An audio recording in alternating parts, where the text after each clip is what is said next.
নমস্কার বন্ধুরা, আমি রমা রান্নাঘর থেকে বলছি। আজকে আপনাদের জন্যে এই গরমকালের একটা সুন্দর রেসিপি নিয়ে এসে আমি উপস্থিত হয়েছি।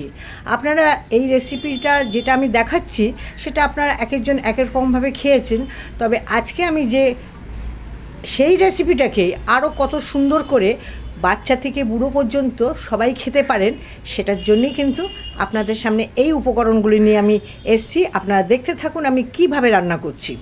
প্রথম কথা হচ্ছে পাতলা চিড়ে। এই পাতলা চিড়েটাকে আমি একটা বড় কাচের বাটির মধ্যে ভালো করে ধুয়ে সেটাকে একদম ঝরঝরে করে এখানে রেখেছি।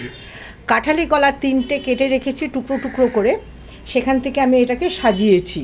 পুদিনা পাতা দিয়েছি, আর ব্যবহার করব আমি এর সাথে মধু। আপনারা চিনি ব্যবহার করতে পারেন, গুড় ব্যবহার করতে পারেন, কোনো অসুবিধা নেই। নতুনত্ব আনবার জন্যই কিন্তু আমি এই মধুটা ব্যবহার করেছি। ঘরে পাতা আমার সাদা দই রয়েছে, এই দইটা দিয়ে কিন্তু আমি এই চিড়েটা মাখবো। আর এর সাথে আমি ব্যবহার করব আপনার মোহনভোগ, এই মিষ্টিটা দেব। আর দেব আপনার এখানে রয়েছে, এখানে খোয়া ক্ষীর গুঁড়ো করার আছে। আর দেবো একটুখানি গন্ধরাজ লেবু, 1 ফোঁটার ওপর থেকে রসটা ছড়িয়ে দেবো। দেখুন খেয়ে কীরকম লাগছে। আর এখনই আমি এটা আপনার শুরু করছি কিভাবে কি করতে হবে।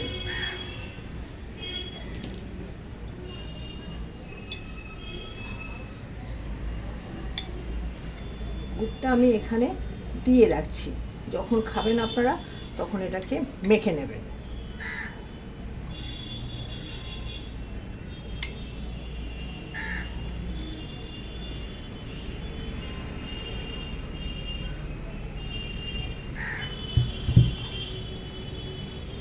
দেখুন ঘরে পাতা দই, দেখেছেন কীরকম সুন্দর করে পাতা হয়েছে।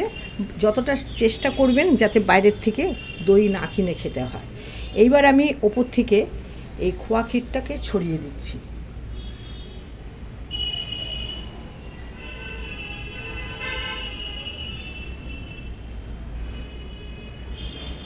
জাস্ট একটু গন্ধের জন্যে আমি এই গন্ধরাজ লেবুটা ওপর থেকে দিয়ে দিচ্ছি। এটা কিন্তু দেশি গন্ধরাজ।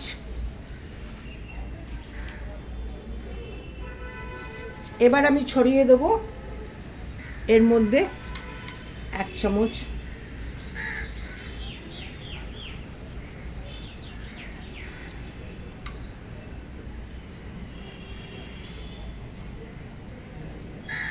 দু চামচ আপনার মধু দিলাম।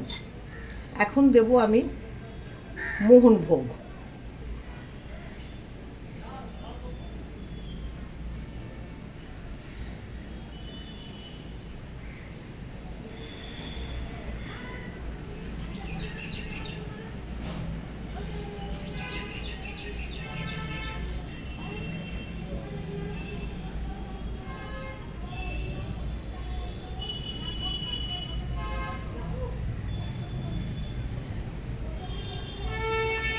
আমার রান্নাটা এখানেই শেষ।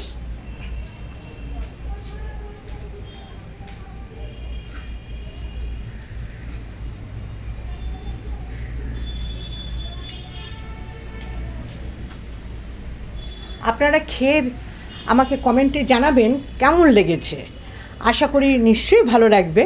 আমাকে সাবস্ক্রাইব, লাইক, শেয়ার করবেন। আমার পাশে থেকে আমাকে উৎসাহ দেবেন। এরপরে আবার একটা নতুন রেসিপি নিয়ে আপনাদের সামনে উপস্থিত হব। আজকের মতন এখানেই ইতি টানছি। Tata, bye bye.